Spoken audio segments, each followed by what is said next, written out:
एह जन्म में भगवान उनकरा के खलनायक बना के भेजले बड़े आ हमरा के हीरो बना के भेजले बड़े। तो पहले खलनायक काम करेला अब तब हीरो लो हिट होला। रावण ना रही तो राम के केहू पहचान। ये गौर करी हम व्यास की सुन छला यादव ग्राम पोस्ट हकाम जिला सिवान बिहार। आई फिर आज रौरा सबके बीच ई दुगोला प्रसंग लेके हम हाजिर बानी। रौरा सबके हम सादर प्रणाम करतनी। आ हमरा से गावे बजावे में चाहे इहा लो से बजावे में कोनो प्रकार के गलती हो जाई तो रौरा लोगिन एगो अपना घर के सदस्य समझ के क्षमा करब। काहे कि रौरा सबके सामने हमनी कभी अबोध बालक बानी जा आ बुझी के रौरा लोग के सामने हमनी के सीखत नहीं जा। ताई दुगोला अब शुरू होता। दुगोला में फिर उहे आइल बड़े बड़े कृष्ण यादव ब्याह जी। हाँ यू हमार पीछा छोड़े आला नहीं खन। एह जन्म में भगवान उनकरा के खलनायक बना के भेजले बड़े आ हमरा के हीरो बना के भेजले बड़े। ना संगही ना जाम सो पहले खलनायक लो जलल लो काहे से कि भगवान उनकर चेहरा खलनायक के बना के भेजले बड़े। कबो अनहरिया रात में अनजाने में कोनो लइका देखले डेराइए जाले सब। लेकिन हम इनकरा से ना डेराइले जान तनी काहे हम तो जानले बनी कि भगवान ही करे के खलनायक बना के भेजल ही बड़े। अच्छा सब कहानी के तो तू जवाब दे देला हमरा के माने थोड़ चाहे बहुत दे देला। लेकिन देखो आज एगो हम कहानी गावत नहीं मैया सरस्वती जी के उत्पत्ति के बारे में। आज जितना रौरा पुराण पढ़े में सब पुराण में अलग अलग कथा बा महेंद्र बाबा। एगो पुराण में एगो कथा एक खन नहीं के मिल सकत। तो हम रउआ लोग के कथा सुनावे जा रहल बनी मैया सरस्वती जी के उत्पत्ति कि माघ पंचमी के होला माई के पूजनवा।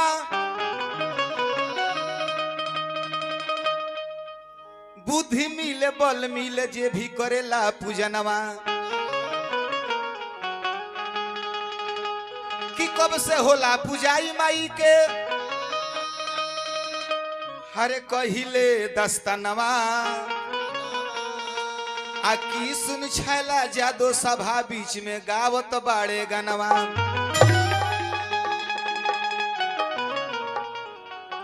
ध्यान दिया कृष्णा जादव जी ई ओह बेरा के बात हो जमुना बेरा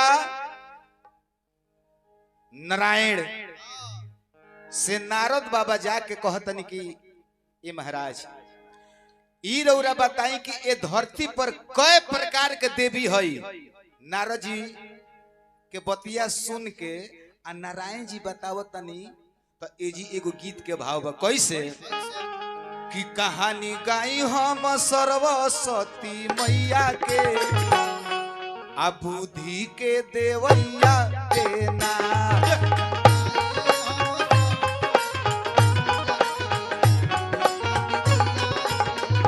कहानी गाई हम सरस्वती मैया के बुद्धि के देवैया के नाम। जो जो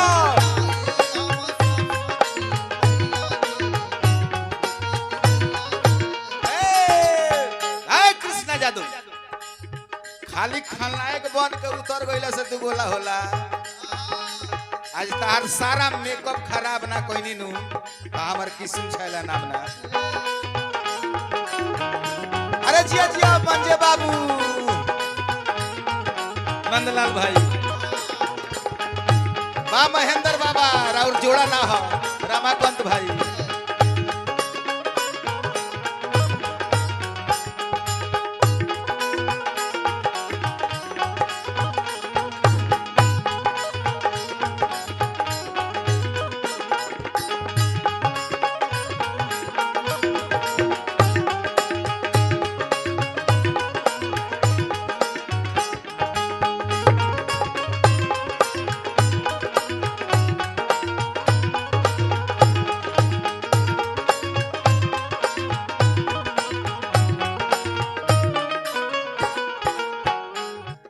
हो नारद पूछनी कहानी नारायण कोहेले जुबानी।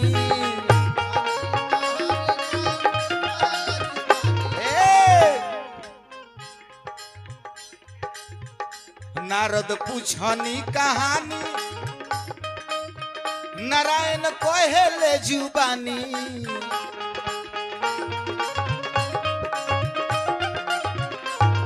ए महिमा अपार हटे ए नारद सुना तो महिमा अपार हटे जग के रचवैया के शारदे जी मैया के नारे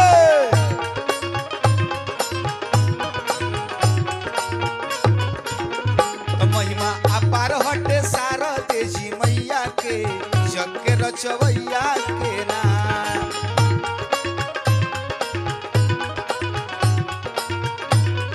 नारायण कहनी कि ए नारद ये संसार में आत्मा आकाश दिशा गोलोक धाम आ बैकुंठ धाम ये हमेशा नित्य है एक और कहियो नाश ना होला आ ई जितना चलेला सब प्रकृति के देन से चलेला। नारद जी कहने की प्रकृति तो हाँ प्रकृति देवी जैसे एगो सोनार बाड़े जैसे एगो सोनार बड़े तो बिना उस सोना के कोनो गहना नहीं खन बना सकत जगना जी कृष्णा भाई बड़े अच्छा पाउडरवा हम ना लिए रहते तो लगैते तो ओही गान एगो लोहार बड़े बिना लोहा के कोनो सामान नहीं खन बना सकत तो ठीक ओहिंगन परमात्मा बिना प्रकृति से कुछ भी नहीं कर सकत। नारद जी कहनी कि प्रकृति रउरा से कहतनी प्रकृति के ह तो नारायण कहले कि प्रकृति बिना कुछ ना होला। जब पार ब्रह्म परमेश्वर के कुछ लीला करे के होला चाहे कुछ सृष्टि करे के होला तब युवा जवान होले आ एक अंग से मर्द बनेले आ एक अंग से औरत बनेले।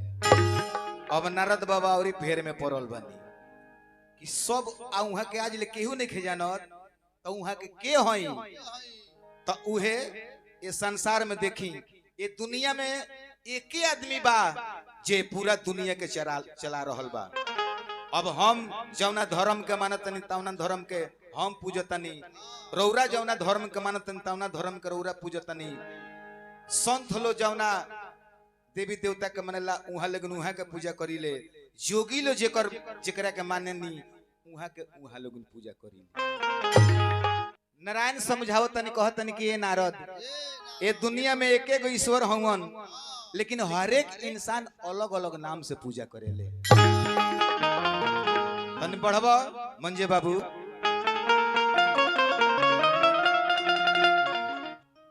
आरे दुनिया में कोई गो हर बाड़े ईश्वर अनेक नाम से तो लोगवा करेला पूजा अनेक नाम से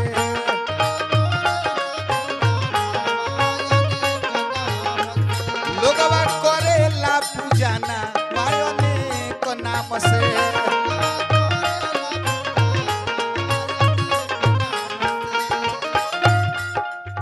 ए बाबू दुनिया में एक ही गो दुनिया में एक ही गो बड़े ईश्वर अनेक नाम से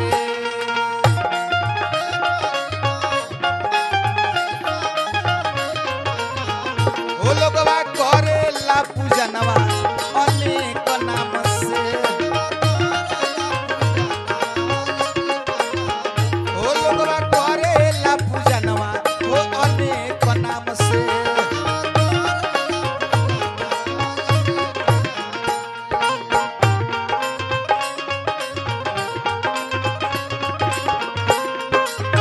मंजे बाबू महेंद्र बाबा नंदलाल भाई रामाकांत भाई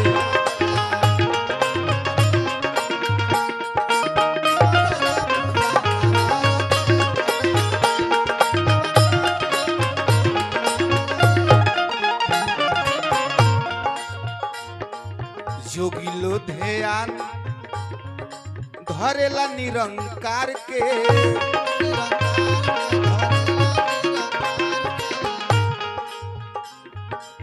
वैष्णो लोग बाबू का करेला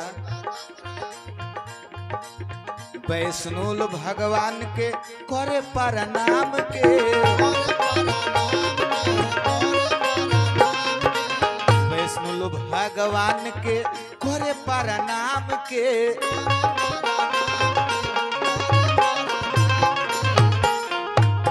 और का मंजे बाबू केहू कहे पार ब्रह्म केहू कहे ईश्वर कही गो बड़े दुनिया में देवता कही गो हो बड़े दुनिया में देवता कही गो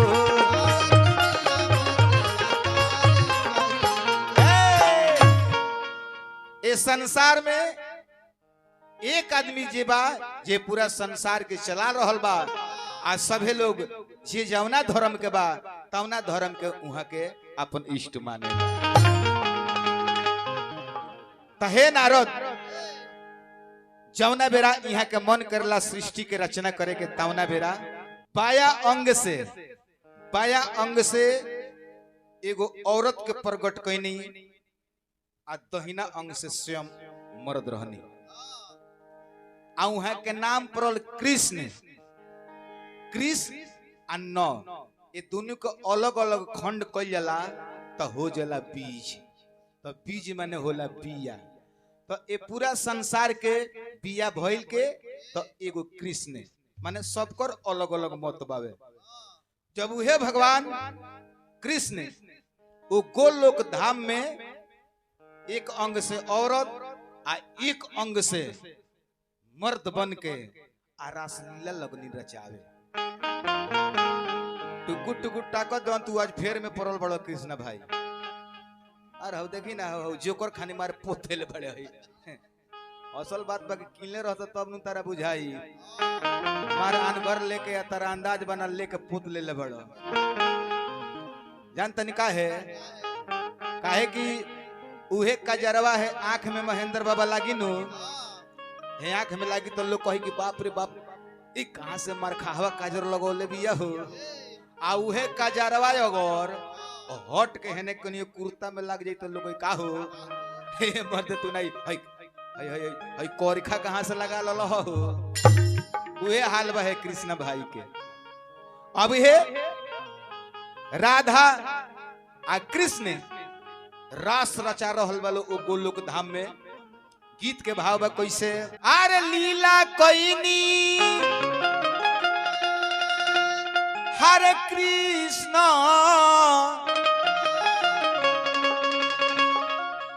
अरे कन्हैया ए भैया रास के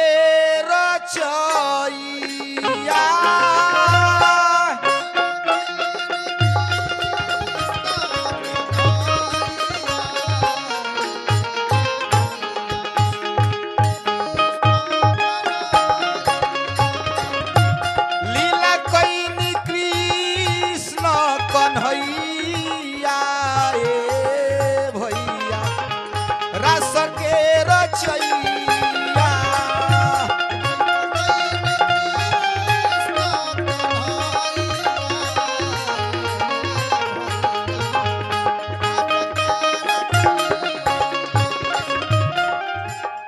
गौर करी लो भैया आज के माहौल में रउरा सब कथा प्रसंग सुनतानी की सुनछा लगे आ रउवे लोग ने हमारा मनोबल बढ़ होले बानी तो हम प्रण करल बानी कि जब तक ले 1000 प्रसंग हम यूट्यूब पर हमार ना जाई तब तक ले हम प्रसंग का ना छोड़े आज देखिए हमरा देखे देखी सब लोग शुरू कर देले बा कि ना तो हम निमन काम शुरू कइले बानी आ सब लोग शुरू कर दहल तो हमरा बड़ी खुशी बावे तो आई मुए के किनारा कृष्णा व्यास आइल बड़े क दिन के इनकर जिंदगानी बा लेकिन आज इहो जवान हो गइले कि ना हो गइले कथा प्रसंग के आगवा कहानियां छोड़े महेंद्र बाबा ई तो कहानिया अगवा छोड़ला के नाम सुन के ई तो ठंडा में थर थर कांपता रहे।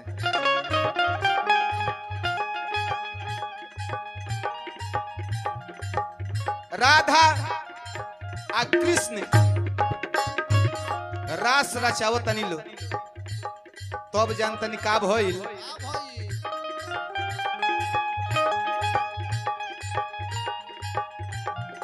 दिलवा से दिलवा मिलल प्रेमवा के फूलवा खिलल।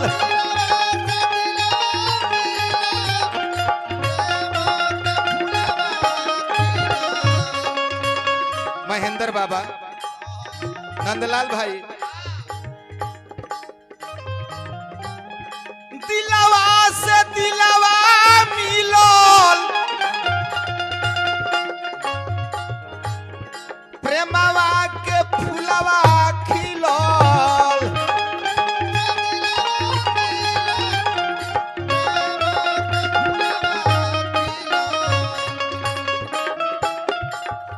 गर्भवती भइली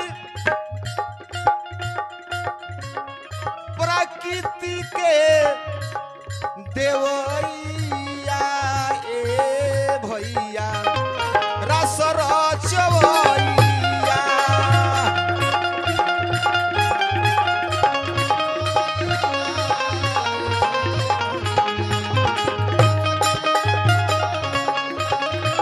और का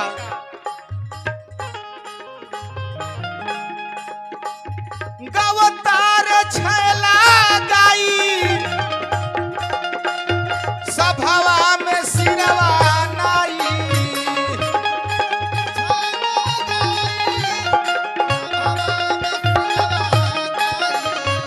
गवतार छैला गाई सभावा में सिरवा नाई।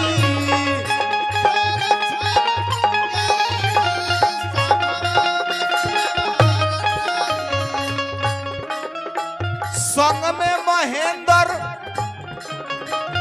बाबा बजवैया ए भैया रस के रचवैया।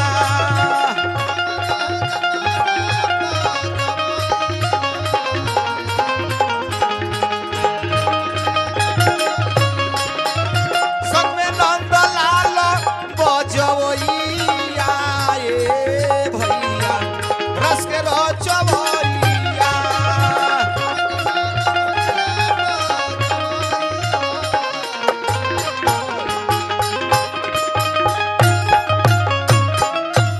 उहे राधा आ कृष्ण रास रचावत में राधिका बाड़ी जौन गर्भवती हो गईली। आ जब गर्भवती हो गईली तो गर्भवती भइला के बाद से कितना दिन के बाद से आगे का होता रोवा लोगिन यही देखत रही। अब जवाब सुनी हमरा कृष्णा यादव ब्याह जी से। अब आई भैया बड़ी सुंदर कथा श्रीमान जिला के आन बांसान किशोर झला हेवान जी से सुननी है। यहाँ के जवान जी ना है बोले ना भैया, यहाँ के हेवान जी है। यहाँ के नेवान जी कोयला पर यहाँ के बिगड़ता नहीं खाली। एक बार कृष्णा जी वा नेवान को ली हेवान तारा के जियान को दी एकदम। बात पहले ध्यान दो दुगुला के बात बा। कथा सरस्वती माई की उत्पत्ति यहाँ के सुनवनी है। यहाँ के कथा बा कि गर्भवती हो गईली। एक का भई तो सुन हम सुनावत तनी बबुआ। आ कृष्ण झैला कहत रहे हमरा के कि भगवान तरह के खलनायक बना के भेजले बड़े। तो पहले खलनायक काम करेला अब तब हीरो लो हिट होला। रावण ना रही तो राम के केहू पहचानित ना। आ खलनायक के हीरो के हिट करेला। खलनायक ना रही तो हीरो के केहू जानित ना। हमरे खन खलनायक तोहरे खन हीरोइन लाइला का अपहरण करेला। तो सुन खलनायक के अंगरे लता कहत रे कि गर्भवती भइली तो कितना दिन के बाद का भई सुनो देवी नारद बाबा से नारायण जी कहने की देवी 5 गो है अब 5 गो प्रकृति है उ जो के है दुर्गा सरस्वती राधा सावित्री दुर्गा सरस्वती सावित्री राधा ये 5 गो देवी प्राकृतिक है आ यही 5 गो सृष्टि होला तब पर ब्रह्मा कृष्ण गोलोक धाम में बाड़े किताब पढ़तो तब न 2 गोला गई तो कार्तिक पूर्णिमा के रास शुरुआत भई जब रास से गर्भवती भइली कार्तिक महीना रहे पूर्णवासी के दिन कृष्ण भगवान रास शुरू कैले आ ब्रह्मा के एगो दिन जितना होला बोले राम भैया उतना दिन तक रास कीरा कृष्ण भगवान और राधा से कैले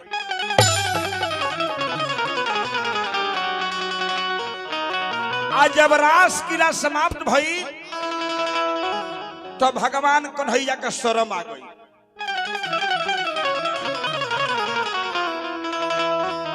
पर ब्रह्मा कृष्ण के शर्म आ गई उस शर्मित हो गई लजा गई ए बबुआ आउहे जन रास कीरा भई आओ देवी के शरीर से जन पसेना बहल महेंद्र बाबा जन पसेना बहल वो गोलंकार हो गई आ वही गोलंकार से एगो पिंड तैयार भई आ वही पिंड से 5 गो लड़का के उत्पत्ति भई ओकर नाम सुना कि सुझैला प्राण अपान बयान और कह दी दान मान ये 5 गो प्राण हुए जन से प्रकट भइलो सृष्टि कर्म होता कैसे बबुआ वह महामाया राधा गर्भवती बाड़ी कृष्ण भगवान का रास कीड़ा में आ समय पूजता तो भइल का बबुआ रे जन्म देहलिए के गोला लानवा हो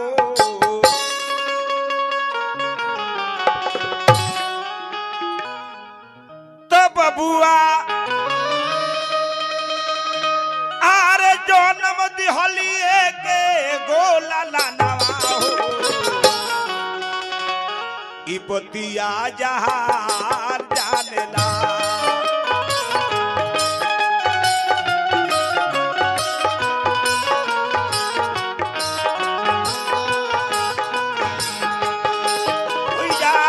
जनन बाले के गोला लानवा हो बतिया जहान जानेला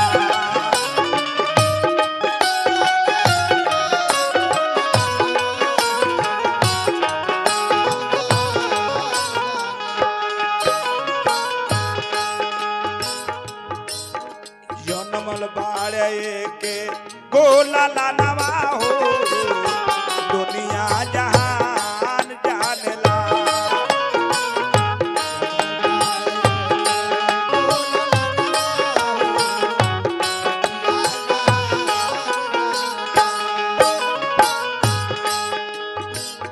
नारी का कैली एगो बालक के उत्पत्ति क देहली आ उत्पत्ति कैली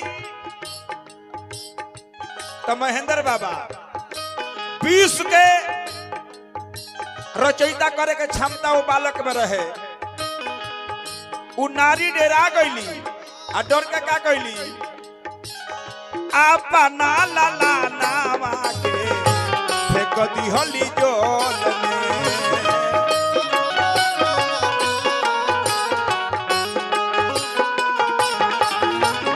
अपना लाला नावा के फेंक देली जोल में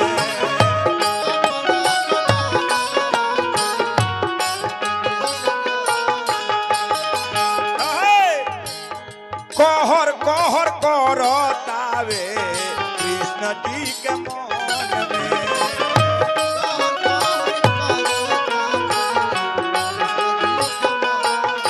हो कहर कहर करता कृष्ण जी के मन में।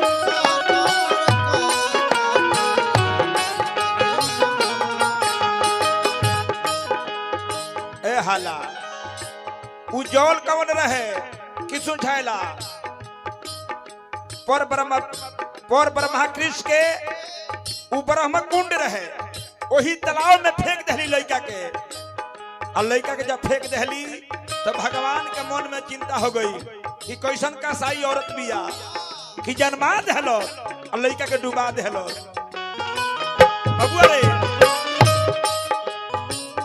गावो तार कृष्णा यादो गानवा हो पतिया जहान जानला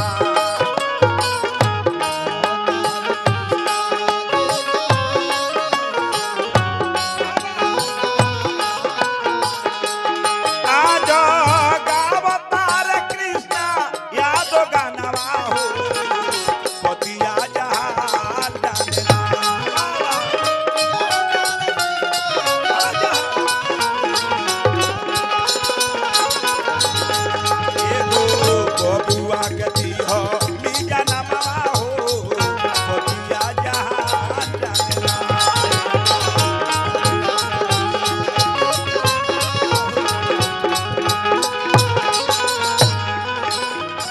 लड़का का जन्म भई आज जन्मावला के बाद वो लड़का के ब्रह्म कुंड में फेंक देली जल में लड़का डूब गई आ डूब गई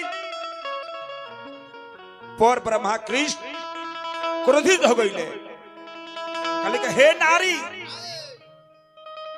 तू जवना लड़का के जन्मौलू ह आज जल में डूबौलू ह आज हम श्राप देतानी कि तहारा से तू बाजिन हो जाइबू तू वंश का मुंह ना देखबू आ तहारा से जितना नारी लोग उत्पत्ति होई वो सब लोग बाजिन हो जाई केहू वंश के मुंह ना देखी जा हम तेरा का श्राप देता नहीं। हरे लालवा के जलवा में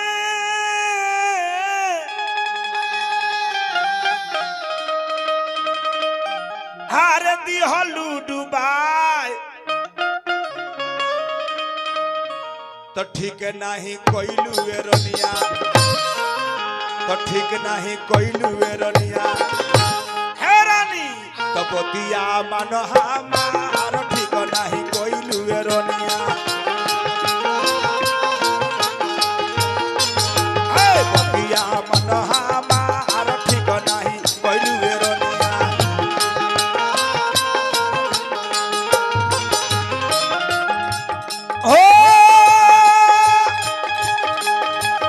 हो चलो कसाई बारू और तब तू कसाई बारू अपना बेटा के नाम भइलू हो चलो कसाई बारू गिरे नाही लो रहा हमारा से छल तू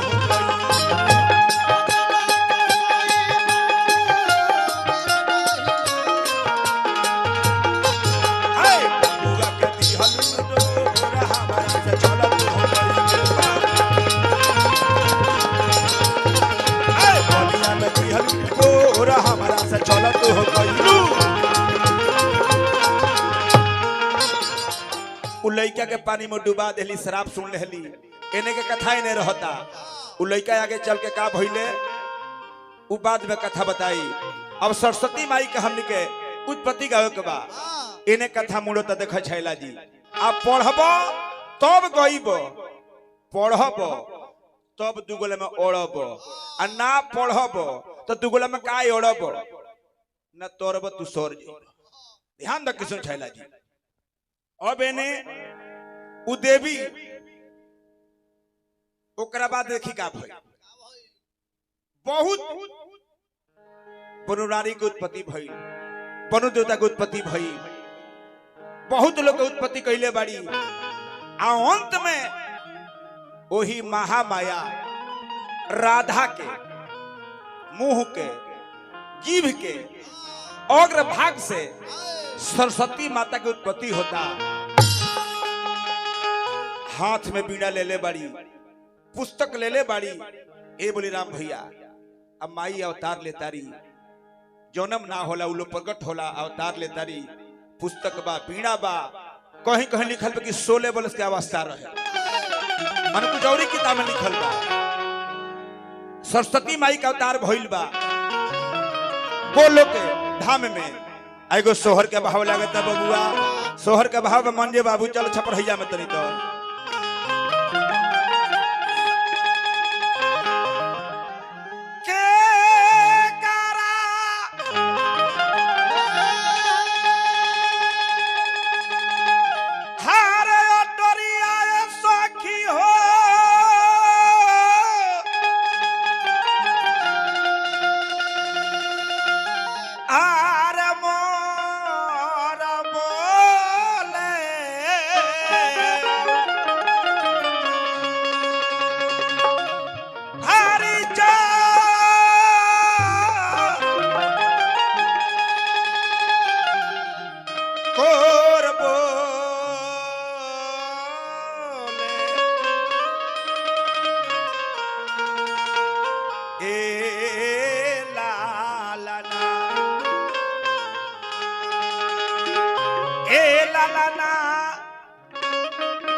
बाजे हर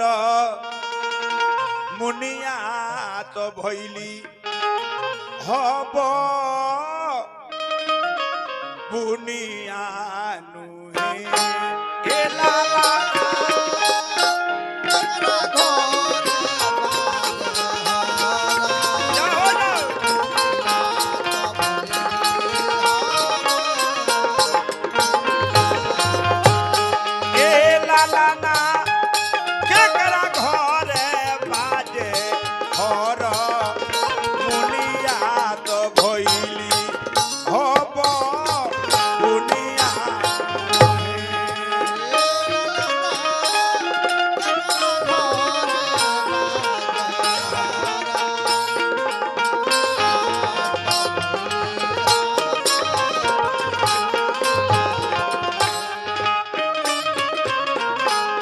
जब आप गावे लालू ओइजा महामाया राधा के जरिए सरस्वती के उत्पत्ति भइल बा, गोलोकनाथ के जरिए उत्पत्ति भइल बा। से कहे के बा बबुआ रे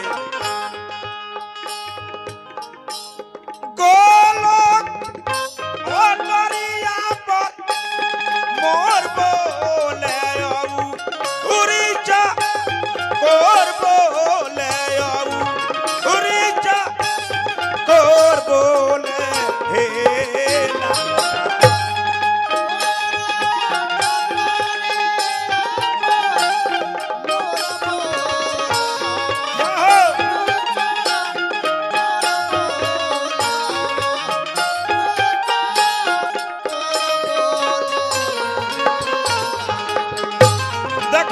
कुमारी ए लाला ना कृष्ण घरावा भैली हरे बुनिया बाजेला हर बुनिया